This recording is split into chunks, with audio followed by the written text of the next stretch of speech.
All right, so with number 32, again, we're still factoring. So let's go ahead and ask ourselves our questions. Number one, is there a GCF? Well, I don't see a GCF, so let's go ahead and take a look at question number 2. How many terms are there?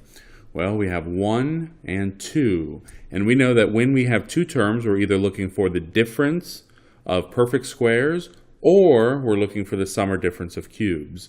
We know we're not dealing with cubes here because we have a squared term, so we must be looking at the difference of perfect squares, especially because we have a minus here, a subtraction. That's what difference means, subtraction.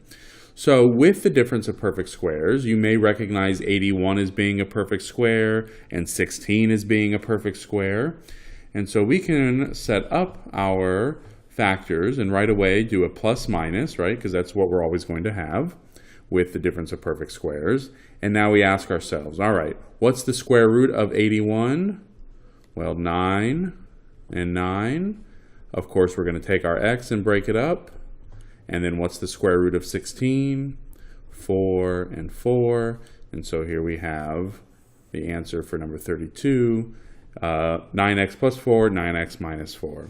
So with the difference of perfect squares, that's all you're doing. You're taking the square root of your leading term here. So in this case, 9 times 9 is 81. You're breaking up your x into x and x.